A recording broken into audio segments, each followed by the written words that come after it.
Olá a todos, boa noite e bem-vindos. Nós então vamos ficar aqui umas semanas a estudar o Evangelho de João e eu queria então ter também permissão para mostrar os slides. O Evangelho de João é um dos mais conhecidos, talvez, entre nós, com alguns versículos memorizados. Mas hoje estamos no Evangelho de João. Eu queria também encorajar-vos não somente a ler e a conhecer o Evangelho, mas também a ter a noção de o usar para, para testemunhar da nossa fé em Jesus e podemos partilhar aquilo que nós queremos com outras pessoas.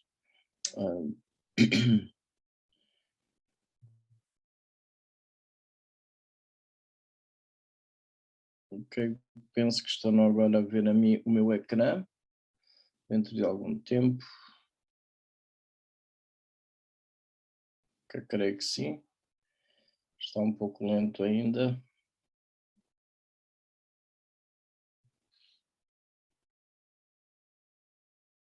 Ainda não estou com. Tenho a sensação que o ecrã ainda não está a ser partilhado. Tenho aqui uma bolinha a andar à roda.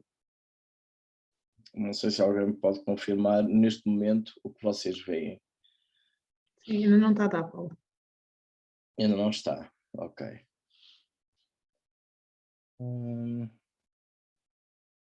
Vou tentar parar, iniciar outra vez. A ver se agora acelera.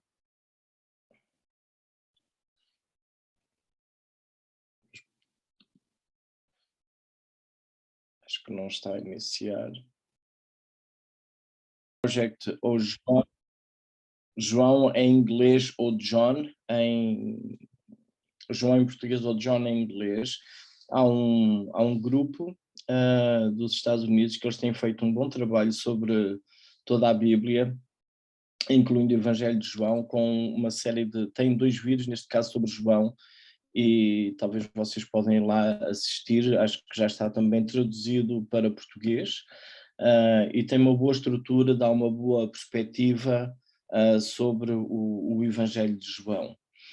O Evangelho de João, podemos começar a pensar, se calhar inicialmente, quem é o autor do próprio Evangelho, e nós estamos muito familiarizados com este nome Evangelho de João, mas o texto original não tem quem é o autor, e ao longo de todo o Evangelho nós não temos o nome propriamente da pessoa que o escreveu.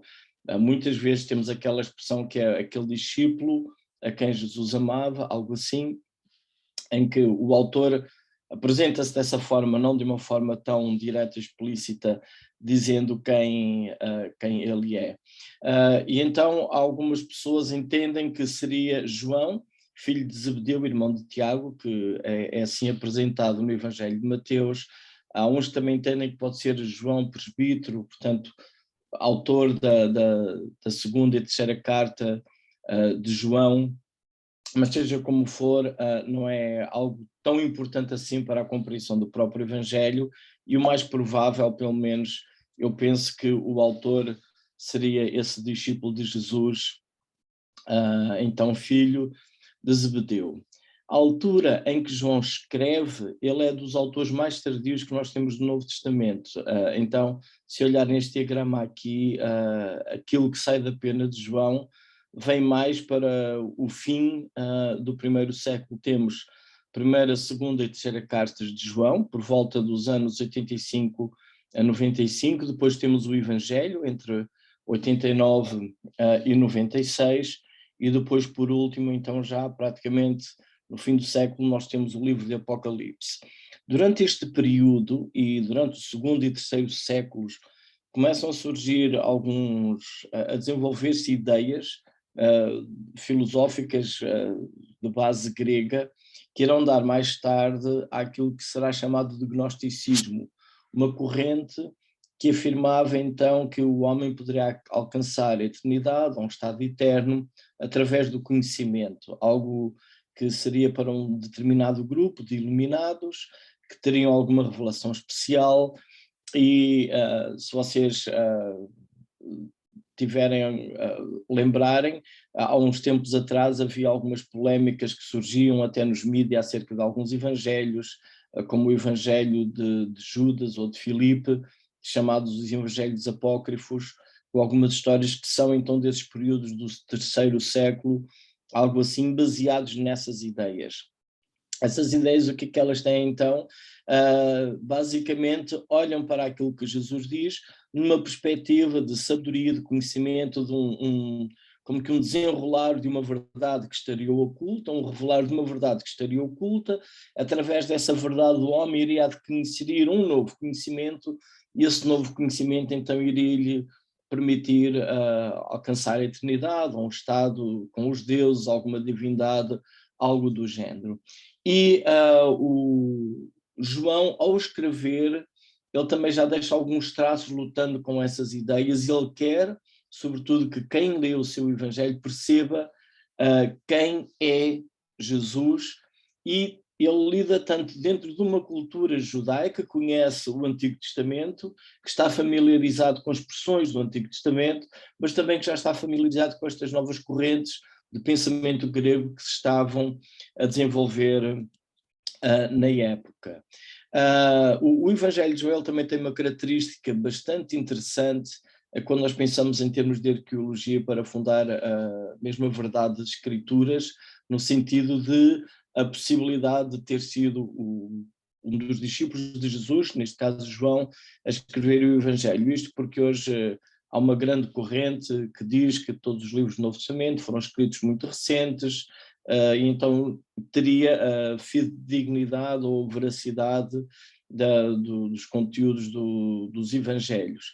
Nós temos acerca do Novo Testamento cerca de 5.500 cópias de manuscritos, alguns são fragmentos muito pequenos, e tenta-se estabelecer a data desses pequenos documentos através da qualidade do material de escrita, sendo pergaminho, ou vellum, ou papiro, através também do tipo de tinta que era usado para escrever os pigmentos, a composição das tintas, também localiza num período, e também o próprio tipo de letra que era usado nesse período. Quando nós chegamos ao Evangelho de João, nós, graças à arqueologia, temos uma pequena porção de um códice, que era uma espécie de um livro, mais no formato de livro como nós usamos hoje, não tanto um formato de rolo, porque já era escrito dos dois lados, como uma página. E temos então a porção mais antiga que nós temos das escrituras, é um pequeno papiro, tenho ali as medidas, de menos de 9 centímetros de altura, e contém uma pequena porção do Evangelho de João, uns poucos versículos no capítulo 18, portanto, versículo 31 e 33 de um lado, e do outro lado, do 37 até ao 38, e ele é datado da primeira metade do segundo século. Ele foi encontrado no Egito. Ora, para ele ser uma cópia e ser encontrado no Egito na primeira metade do segundo século, então significa que teve que haver algum período longo de tempo para ele ter sido copiado e ir ter ao Egito, que realmente vem provar que não é nenhum absurdo pensar que um dos discípulos de Jesus, como João, escreveu o Evangelho no fim do primeiro século. Portanto, alguns argumentos que durante muitos anos eram levantados dizendo que nós só tínhamos cópias de cópias e que tudo estaria muito longe do original e já não se poderia saber o que poderia acontecer, graças à arqueologia temos tido então essa informação. Tem aqui um pequeno parte maior do texto, e devemos também estar gratos a Deus porque nos dá pessoas que conseguem entender este texto grego e traduzir para a nossa língua portuguesa. Só um pequeno à parte, nós temos aqui as nossas edições da Bíblia, e também o que é considerado texto bíblico realmente não inclui nem o título ou aqueles títulos como temos em itálico na edição Revista e Corrigida, ou verso Vescarne, por exemplo, a divisão de capítulos e versículos. Isso também é tudo trabalho de uma edição posterior. Portanto, o texto bíblico é mesmo o que temos aqui neste caso traduzido para português, e já com várias revisões, traduzido inicialmente por Ferreira de Almeida, mas também já com muitas revisões. Mais diretamente ao Evangelho, a pergunta que surge é: porque é que então João terá escrito o seu Evangelho?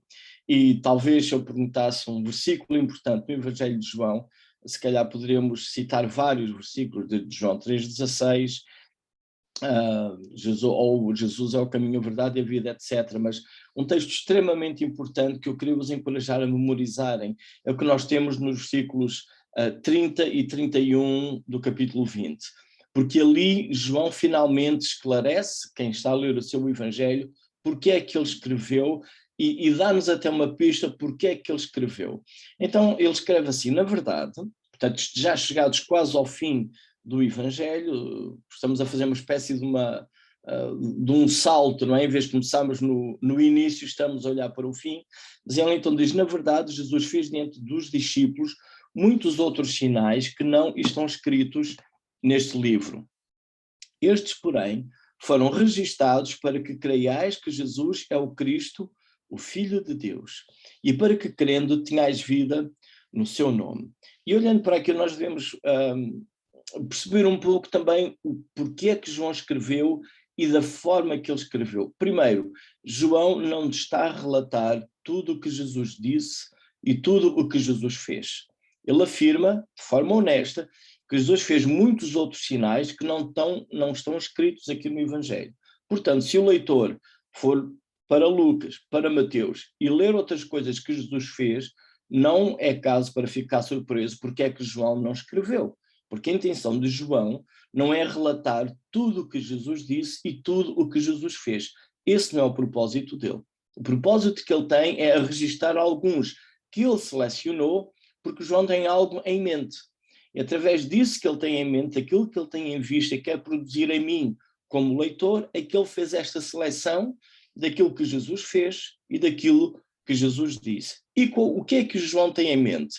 Há aqui dois propósitos que ele deixa bastante claros, e temos aquela expressão para que, ou seja, a finalidade, porque João escreveu o Evangelho, há dois pontos extremamente importantes para João do que ele tem em vista. O primeiro é que creiais, temos ali o verbo crer, e esse é um tema que João vai desenvolver ao longo do seu Evangelho. Creiais que Jesus é o Cristo, o Filho de Deus. E neste sentido que ele é o Cristo, esta palavra traz-nos ou obriga-nos a nós olharmos para o Antigo Testamento, porque Cristo é a palavra grega para a palavra hebraica Messias. Na nossa língua a palavra seria ungido.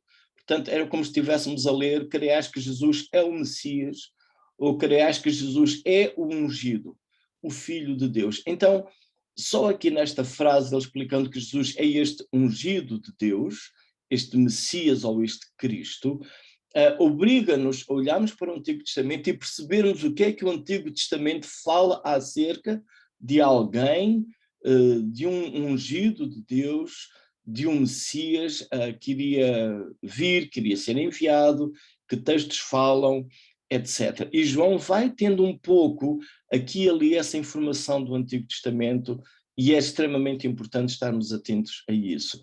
Depois ele tem esta expressão, o Filho de Deus. E aqui talvez também entra um pouco naquela questão do mundo grego, que havia também divindades que tinham filhos. Ele tenta resolver logo esse problema no início do seu Evangelho, no primeiro versículo, que não iremos ver hoje, iremos ver para a semana. Então o primeiro propósito é para crermos em Jesus. E ele é aquele que o Antigo Testamento tinha falado, é esse ungido já mencionado no Antigo Testamento. O segundo propósito, temos ali então, e para que, crendo, possamos ter vida eterna. Esta vida eterna não vem através de um tal conhecimento que depois o gnosticismo irá desenvolver, não é por causa de saber uns tantos mistérios, por causa de saber umas tantas verdades bíblicas que se alcança a vida eterna, mas vida no seu nome, ou seja, vida é Cristo. Este é o outro conceito extremamente importante no Evangelho de João, o conceito de vida. Então, dois temas que é importante nós colocarmos é a ideia de crer e vida. Se notarem também, eu vou voltar atrás, no primeiro versículo, no 30, João usa esta expressão, Jesus fez diante dos seus discípulos muitos outros sinais. E se lerem o Evangelho, onde notar que João omite ou não usa a palavra milagres. Mateus, Marcos, Lucas usam a palavra milagres. João prefere a palavra sinais em vez da palavra milagres. Aqui tenho uma lista de vários textos onde nós temos o uso dessa palavra sinais. Eu vou ler, por exemplo, o Evangelho de João, capítulo 2, o versículo 11, e então, depois da questão da transformação da água em vinho em Caná da Galileia, lemos assim: depois disto, o versículo 11, com este, deu Jesus princípio aos seus sinais em Caná da Galileia, manifestou a sua glória e os seus discípulos creram nele. Então, ou seja, João, no fim, diz que ele fez uma seleção de sinais que Jesus fez. E no versículo 11, aqui do capítulo 2, nós temos o primeiro dos sinais. Ou seja, o que é mais provável é que eu, lendo João, eu vou ver muitos outros sinais que Jesus fez e que João está a relatar. Em todos estes versículos, a palavra sinais, ou no plural ou no singular, ela vai aparecer. Porquê o uso da palavra sinais em vez da palavra milagre? A palavra sinal, e esta definição eu fui buscar no dicionário, tem a ideia de que representa ou faz lembrar alguma coisa. É um testemunho, é uma prova, uma comprovação, uma manifestação, exteriorização, revelação, indício. Portanto, a palavra sinal não é necessariamente uma coisa, mas ela está a revelar ou a indicar uma coisa. Isso é usado na medicina, com os sintomas. Quando alguém apresenta determinados sintomas ou cor de pele, é um sinal de que tem uma determinada doença. Ou quando nós estamos a conduzir, nós temos aquilo que são os sinais de trânsito. E a nossa atenção não deve ser apreciar a beleza do sinal de trânsito, a nossa atenção deve sim executar aquilo que o sinal me indica para fazer. Então, o João usa esta palavra porque através daquilo que ele escreve que Jesus fez, ele quer não que eu foque naquilo propriamente que Jesus fez, mas naquilo que Jesus é. Então, muito mais do que indicar o seu poder, os sinais registados por João querem indicar quem é Jesus. João não quer que eu olhe para Jesus como um milagreiro, ou Jesus como alguém que vai resolver os meus problemas todos. Ele andou sobre as águas, portanto, se eu tiver que fazer uma viagem e tiver que atravessar um oceano, com Jesus eu posso andar sobre as águas e não gasto dinheiro num bilhete do avião. Ou se tem alguém doente, eu não preciso mais medicamentos e Jesus pode curar. Não é essa a ideia primária que João tem aqui. Sim, Jesus tem poder, andou sobre as águas, curou doenças, tem poder sobre a natureza, tem poder sobre o mal. Tudo isso é verdade, mas o propósito, não estou a dizer que isso não é verdade. A questão é o foco que João quer dar cada vez que relatam destes sinais, é para indicar quem de facto é Jesus. Não tanto só aquilo que ele pode fazer, do que eu posso beneficiar de Jesus, mas sobretudo para me dar a perceber quem é Jesus, quem ele é. Daí o propósito.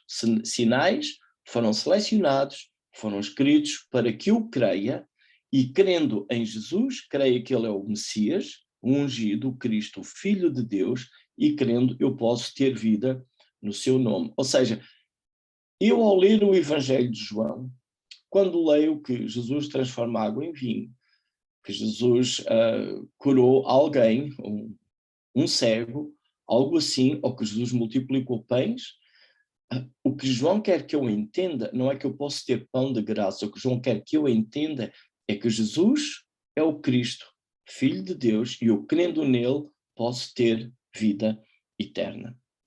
Essa é a principal preocupação de João. Então, estes dois temas, entre outros, que iremos ver também para a semana, são extremamente importantes, a ideia de crer e a ideia de vida. E estas duas ideias de crer e vida, elas vão ser um pouco discutidas, porque por vezes João vai dizer que alguns creem, mas depois parece que aqueles que creem, afinal, não creem.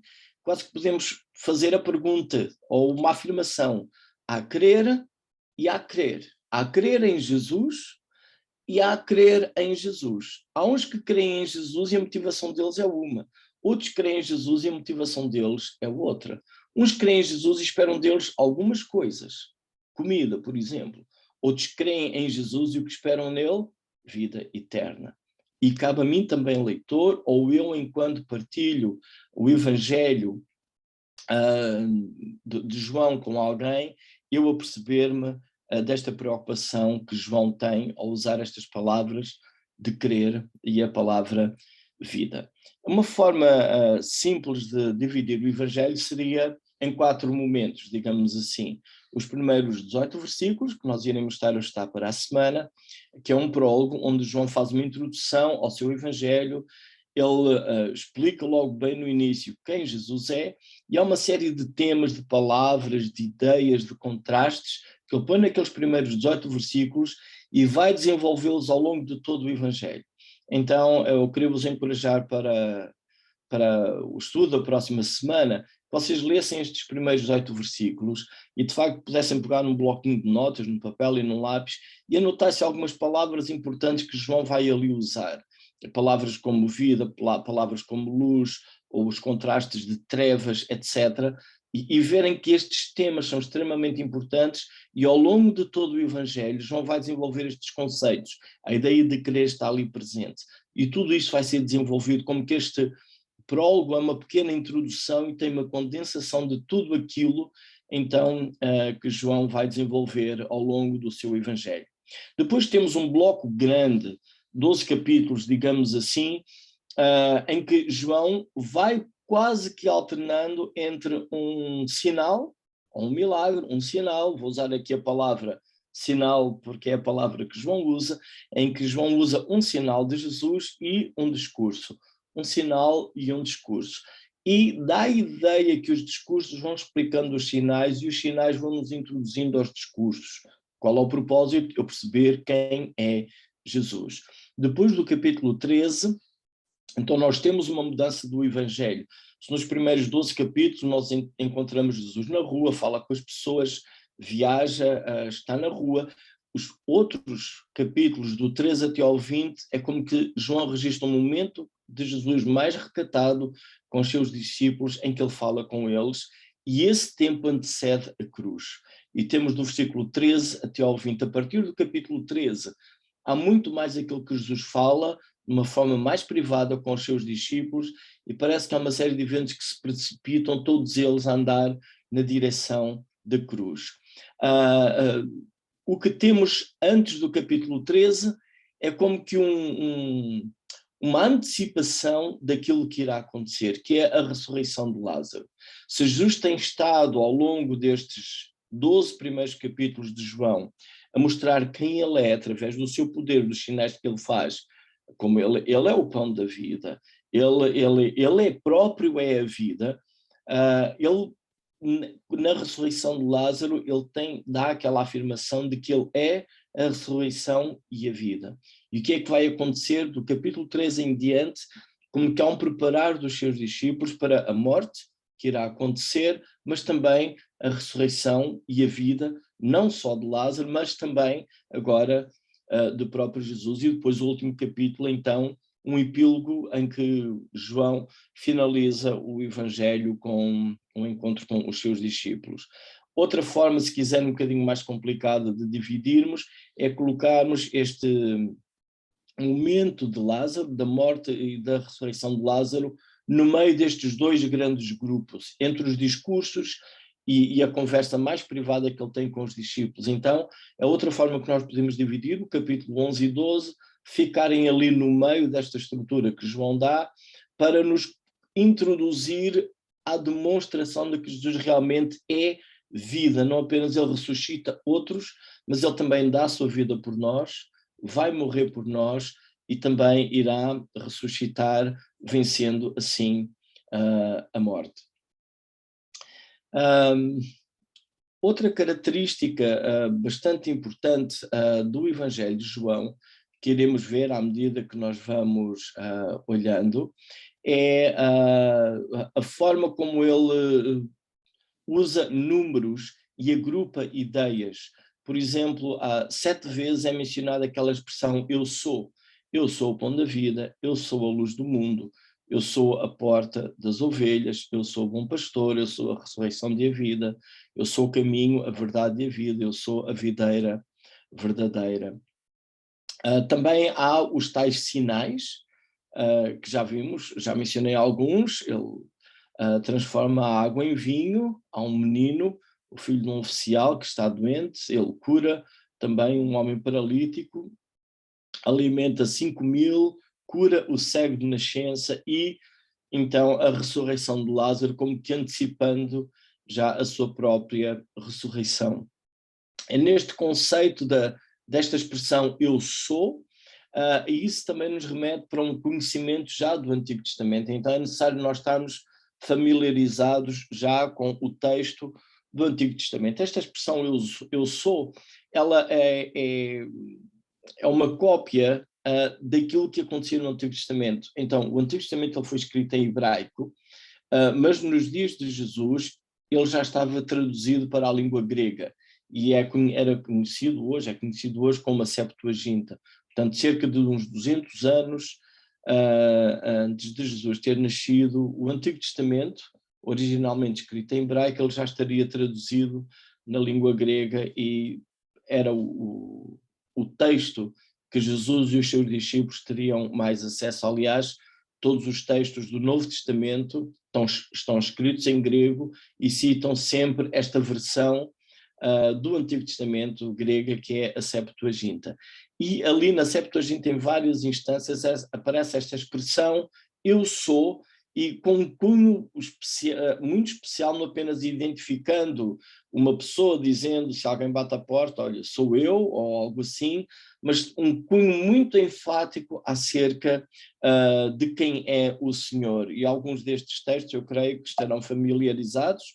Por exemplo, nós temos Êxodo 3:14, naquela conversa em que Moisés é chamado pelo Senhor para libertar o povo e tem que falar aos israelitas, tem que falar com Faraó, e eu quase me questiono qual era o problema maior para Moisés, se era falar a Faraó, se era falar ao seu próprio povo, que ele também coloca essa questão a Deus, o que é que eu vou dizer a eles, aos filhos de Israel, e neste momento o Senhor diz a Moisés, eu sou o que sou.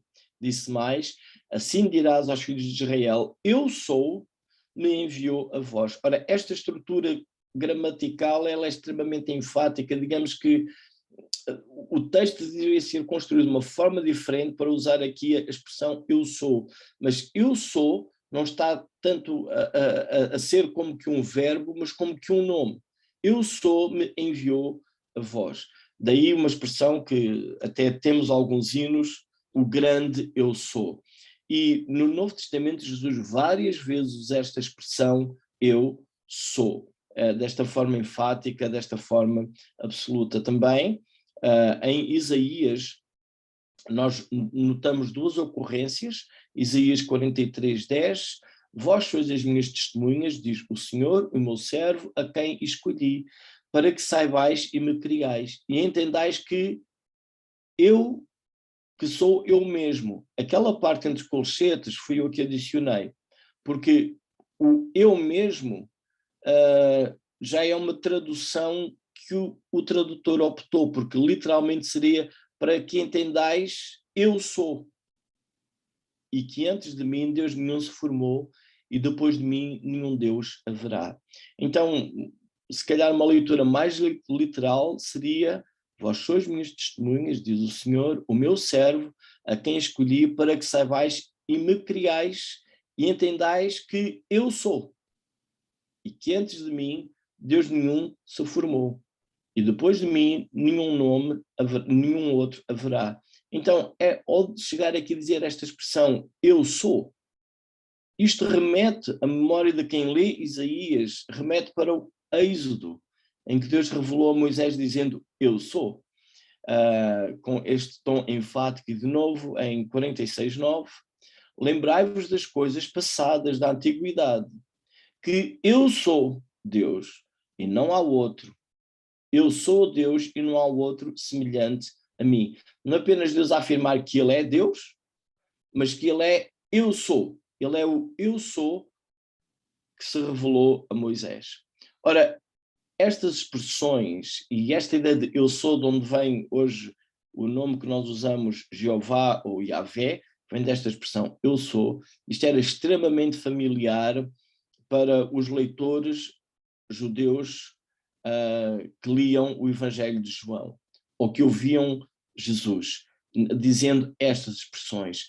Então, ao afirmar, ao lermos estes textos, a ter estas afirmações, devemos ter em mente qual é o propósito que João tem, para que creais que Jesus é o ungido do Antigo Testamento, prometido, o Messias, o Cristo, o Filho de Deus, e crendo tenhais vida no seu nome. Então, ao lermos estas expressões, eu sou, isto está-nos a remeter para a identidade de Jesus, não apenas Jesus a dizer que ele é a porta, ou neste sentido, por isso ele é como que uma porta, que abre caminhos para novos horizontes ou qualquer coisa assim, não. Por dizer que ele é, e talvez ainda a forma mais explícita nisto é quando Jesus afirma, eu sou o pão da vida, porque na memória de Israel, Deus tinha dado o pão da vida no deserto, que era o maná.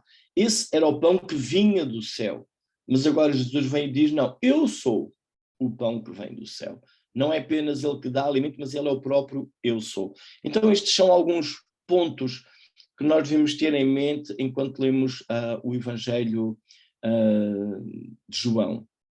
Para a semana, então nós iremos estar a ver estes primeiros 18 versículos,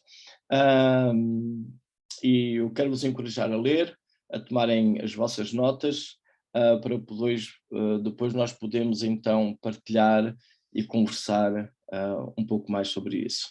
E eu termino aqui. Obrigado. Obrigado. Obrigado, Paulo Oliveira, por esta introdução ao livro de João. E vamos agora então ter um pequeno tempo nos minigrupos. Eu proponho que seja 15 minutos, penso que será suficiente termos 15 minutos. E aí no bate-papo nós já estamos a lançar aí duas questões para podermos debater, para podermos responder nos minigrupos. Primeira pergunta é: o que significa Jesus ser o Filho de Deus e qual a sua relevância? Esta é a primeira questão que podemos responder nos minigrupos. A segunda questão é: como podes levar alguém a crer que Jesus é o Filho de Deus? Como podes levar alguém a crer que Jesus é o Filho de Deus? Estão aí no bate-papo, nos comentários, estão aí as duas questões para podermos ter depois nos minigrupos. Vamos dividir esta sala agora em 3 pequenas salas, aleatoriamente, em que podemos depois lá arranjar um porta-voz para depois voltarmos juntos, a estar todos juntos novamente e de uma forma bem resumida podermos responder a estas questões. Está bem? Então, vamos 15 minutos agora para os minigrupos e depois voltamos novamente no fim para termos mais uma partilha daquilo que falámos nos pequenos grupos. Ruth, assim que puderes e conseguires, força, divide-nos, separa-nos em 3. Tem tudo a ver com o estudo.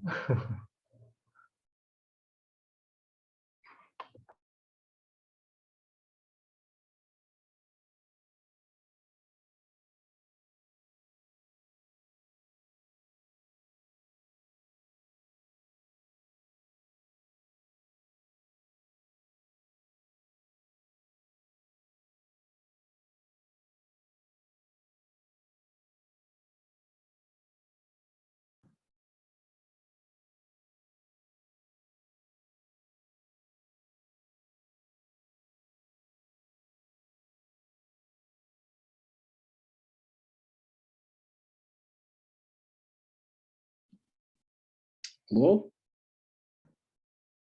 Não apareceu mensagem para ir para a sala? Apareceu-me aqui uma mensagem e eu carreguei a dizer que sim. Não sei onde é que eu estou.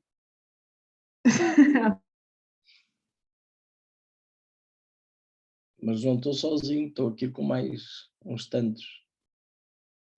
Bem-vindos. Olá, bem-vindos novamente aqui ao Salão Nobre. Então, vamos partilhar de uma forma, como eu disse, resumida, aquilo que falámos nos grupos. Vamos começar com o grupo 1. Por acaso eu não tomei nota quem eram os grupos, mas pode ser o grupo... Era o teu, Ruth, o 1? Não, 1 era do Paulo, o 2 era o teu, o meu é o 3. O 2 eu sabia que era o meu, agora os outros não. Porque vi lá a sala 2, ainda consegui ver aqui e entrar na sala 2. Então vá, Paulo Oliveira, vê lá quem é que é o vosso porta-voz. Sou eu. Prazer, Alexandre. Alexandre, tudo bem? Então vá, podes começar a falar e a Tudo partilhar. bem? Bom, a gente acabou se enrolando um pouquinho ficando um pouco de tempo a mais na primeira pergunta, e quando a gente foi responder a segunda, a gente voltou pro grupo completo aí. Mas vamos começar ali pela primeira, então. A gente teve as respostas, as seguintes respostas, que Jesus é filho de Deus porque ele é a manifestação visível de um Deus invisível, a expressão de Deus. Paulo mencionou, foi Colossenses, né, Paulo? Ele é a expressão exata.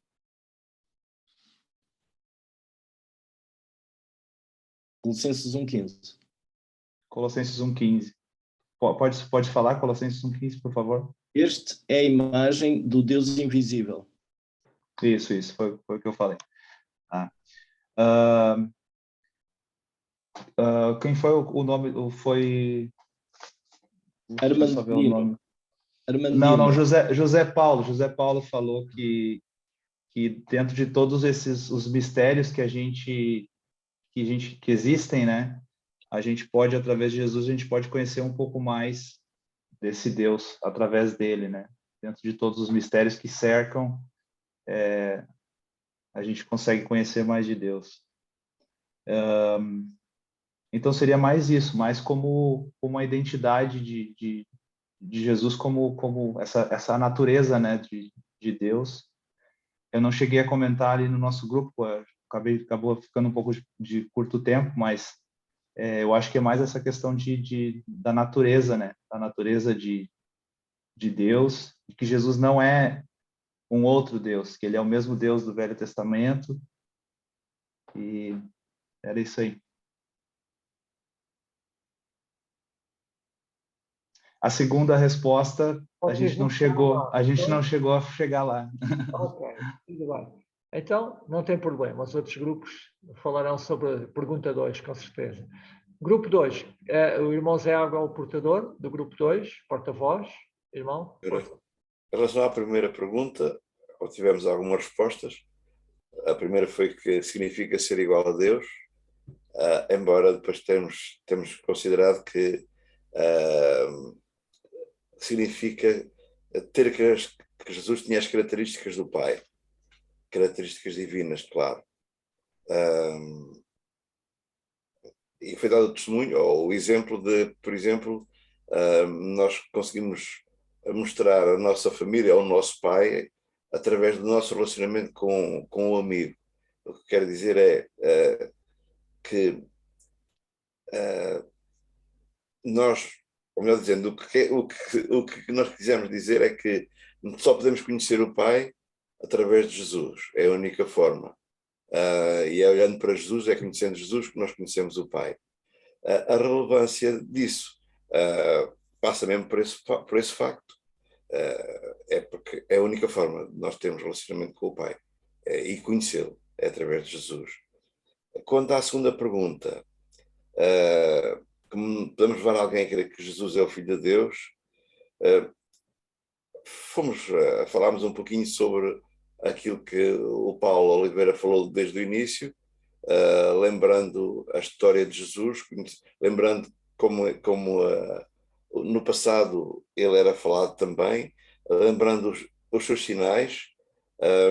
Falámos também que a forma de mostrar que Jesus é o Filho de Deus, ao levar alguém a crer que Jesus é o Filho de Deus, é lembrar o amor de Deus, que é manifestado em Jesus.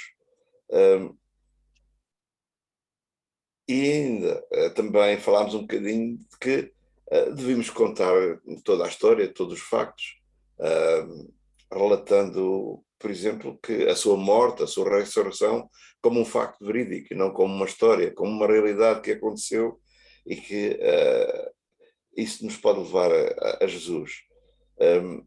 E lembrar ainda os sinais, e agora neste caso não apenas os sinais de Jesus, mas os sinais da vida de Jesus em nós, ou seja, dar o nosso testemunho àqueles que estão à nossa volta.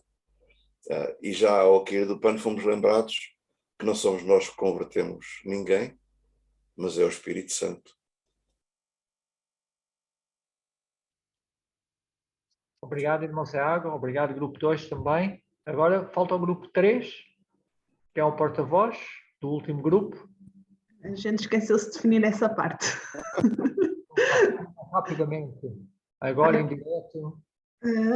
Ok, então, basicamente, o que a gente falou, que Jesus é Deus, ele sempre existiu, ou seja, ele não foi criado nem feito a partir de Deus Pai. Jesus sempre existiu desde o princípio, foi ele que fez todas as coisas e por ele é que todas as coisas então existem. No entanto, também desde o princípio Deus já tinha o plano então de enviar Jesus a encarnar para que pudesse então ser feita a redenção. E falámos um bocadinho também que certamente João utiliza esta expressão de filho de Deus também para comparar com a cultura ali grega existente, que estavam habituados muito a esse tipo de mitologias, mas para mostrar então que Jesus realmente é Deus, diferente de todos os outros deuses que eles estariam habituados a ver. Na segunda pergunta, então, falámos que devemos apresentar quem Jesus é, o que é que ele fez então por nós. Da mesma maneira que o Evangelho mostra os sinais que Jesus fez, nós também devemos mostrar os sinais que Jesus faz na nossa vida, testemunhando, sendo um exemplo, mas no entanto que essa vida de santificação que a gente vive, que não seja só uma fachada, digamos, para mostrar aos outros, mas que seja também uma forma de santificação e de adoração a Deus. Pronto, resumindo, acho que foi isto. Muito bem, obrigado também, grupo 3, pelo vosso debate e pela vossa partilha. Obrigado a todos os grupos. Eu gostava só no próprio livro de João, no capítulo 14, versículo 9, diz Jesus assim: Filipe, há tanto tempo estou convosco e não me tens conhecido? Quem me vê a mim, vê o Pai. Como dizes tu, mostra-nos o Pai. Então, que cada um de nós possa, a cada dia, estar bem pertinho do Pai, em Jesus Cristo, tendo comunhão com o Pai através de Jesus, e possamos prosseguir nestas semanas agora, juntos com o Paulo Oliveira, aprendendo aqui à volta do nosso Deus, do nosso Senhor, à volta deste livro, deste livro de João, das Escrituras, está bom? Eu não sei se o Paulo queres completar com mais alguma informação para finalizar. Ok, vou tentar ser breve. Esta questão de Jesus, Filho de Deus, ao longo da história da Igreja tem tido celeumas, controvérsias enormes, ainda hoje em dia, não é? E como que João escreve entre dois mundos. Por um lado ele tem o seu mundo judaico, com Deuteronômio 6,4, ouve Israel, o Senhor nosso Deus é único Senhor, não há mais. Então numa mentalidade judaica, Deus é um e nunca se vai misturar com a criação, com os homens. Esse, por um lado, é o mundo de João. Por outro lado, ele tem outro mundo que é o mundo grego, o mundo de deuses que têm filhos, e esses filhos não são deuses, são demiurgos, são éons, e têm que fazer umas coisas para voltarem ao seu estado divino. Se falharem, ficam homens. Se sucederem, ficam divindades, como se calhar o que expressa melhor essa mitologia grega é aquele filme da Disney, o Hércules. Se ninguém viu, aproveito para ver e perceber um pouco a ideia com qual João luta. Jesus não é Hércules. Jesus não é um filho de Zeus que veio aqui fazer uma série de coisas para voltar a ser Deus. Então, e João quer combater essa ideia Sobretudo porquê? Porque ele tem estes dois mundos, tem a mentalidade judaica, por um lado, e tem a mentalidade grega. E ele, mais à frente, ele vai escrever isso na carta, ele contemplou, ele viu, tocou. Quem? Este Deus que criou o homem e se tornou igual ao homem. E aqui é que entra o nosso problema da nossa mente. É que se Deus passa a ser homem, então ele deixou de ser Deus. Ou seja, se eu tenho um quadro de um Deus no céu, ele fica o homem, ele deixou de estar no céu, agora fica o homem comigo. E quando ele morre, então Deus morreu. E depois Deus ressuscita outra vez. E não é isso que João quer transmitir de forma alguma. Então, esta ideia de filho de Deus não é um outro ser separado de Deus, independente de Deus. Na teologia usa-se a expressão ser e pessoa. Então, acerca da Trindade, é um ser, Deus é um único ser, não são três seres, é um único ser, o ser é o mesmo, e três pessoas. Porquê? Porque nós, ao lendo as Escrituras, vemos que Jesus pensa, tem vontade, o Pai tem vontade, o Espírito Santo também, e não há dissonância, não há discórdia. O pensamento é de acordo, é a mesma coisa, pensam igual, sentem igual, mas não são três seres. Ou existiu primeiro um que deu origem aos outros. É um único ser, sempre eterno, e isso que João quer abordar e combate logo no início, é um único ser, e este Deus que nos criou, então ele manifestou-se na pessoa de Jesus, tornando-se, digamos que, como estamos a falar lá no grupo, visível. Ok, Paulo, obrigado por este complemento e por este fechar. Por hoje. Para a semana estaremos cá novamente, querendo o Senhor, às 9 da noite. Vamos tentar estar todos mesmo às 9 para começarmos a horas. Para começarmos então nos primeiros versículos de João. É bom lermos aqueles primeiros versículos, como o Paulo Oliveira nos desafiou, acho que era até ao versículo 18, não era, Paulo? De 1 a 18? 1 a 18, lermos, meditarmos um bocadinho ali à volta daqueles versículos, pois é deles que vamos falar na semana que vem.